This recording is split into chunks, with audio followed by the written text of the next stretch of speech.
قل أطيعوا الله وأطيعوا الرسول فإن تولوا فإنما عليه ما حمل وعليكم ما حملتم وإن تطيعوه تهتدوا وما على الرسول إلا البلاغ المبين.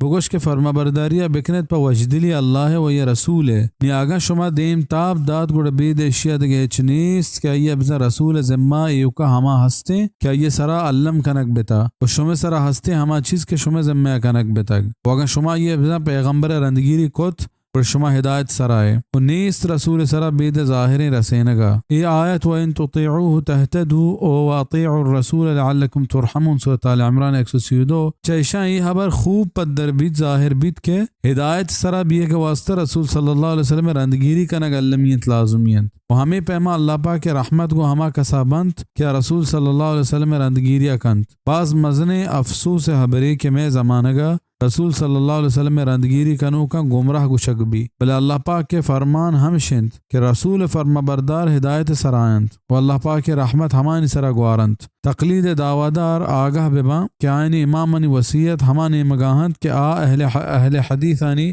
مذہبیں وہاں صاف گوشتک کہ میں حبر فتوائیں وحی آدیں کے دیما پیش کنے و اگاں وحی خلاف گندک بتا گوڑا میں حبرہ ویل کنے بلے چی کنے مقلدہ کیا گوشت کے قرآن و سنت چمے فہما برسترہ میں سمجھا نہیں آئین پمشمہ امام قول عزیریں مفتی رشید احمد لدیانوی نبشتہ کنت کے توسیع مجال کی خاطر اہل بدعت فقہ حنفی کو چھوڑ کر قرآن و حدیث سے استدلال کرتے ہیں اور ارخائے عنان کے لیے ہم بھی یہ طرز قبول کر لیتے ہیں ورنہ مقلد کے لیے قول امام ہی حجت ہوتا ہے. احسن الفتاوی طبع جدید جزء اولی تقدیم جسدنو مسئلہ علم غیب کتاب الایمان مطبوع اچم سعید کمپنی نی اردو دان چاہیے حبرہ زبر سرپد بند کے صرف وہی حسر فائدہ دیانت بزا مفتی نزدیکا گا یکی چا قرآن و حدیث روشنائی دلیل بزیری بزا بدعتی ہے. مفتی رشید معیاری نہیں پا یہ حبرہ کے امام قول پا مقلدہ حجتی بلکہ آئینی مزن فقہا ہمیں حبر سرائیں. ابن نجیم حنفی صاحب بحر الرائق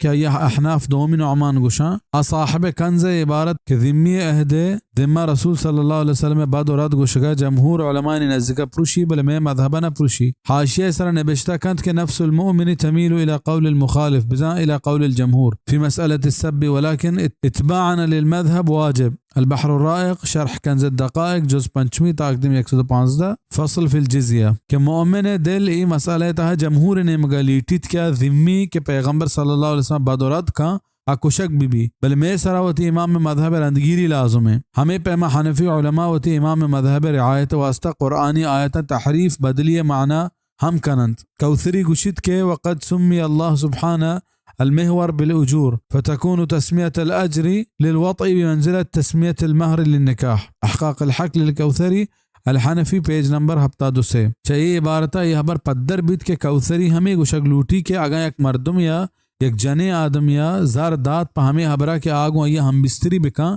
اسی سرا شرعی حد قائم نبی پرچہ کہ اللہ پاکا ما قرآن مہر و عجر گوشتگ پمشا یہ بزا مہر داتا نیز زنائے حساب نبی سورۃ النساء 24. حالانکہ مسلمان تپاکند ادا چا اجورہن مراد نکاح وحد مہرند و قرآن تہا لفظ اجور شرعی نکاح معنی اکیت بلے کوثری پاوتی امام مذہب حاترہ ای پہ میں آیتا پاوتی رد مذہب واسطہ دلیل حجت جوڑ کا نیچے لفظ اجورہ کہ ما قرآن مہر جاگہ اتکگ چیشی ہنچو عام اجر زیر قرآن تحریف معنوی تہا کے و آگا کوثری حبر صحیح بی گوڑ ای حبر ہر بدکاریں جنین و مردین واسطہ ایک راہ پچکا پرچہ کہ آئیے گوشہ کے راہ بندہ ہر کس کے جنے آدمیہ پا ہم بستری واسطہ اجر بدند پیسے بدند مہری بیت و جائز بیت فلا حول ولا قوة الا باللہ.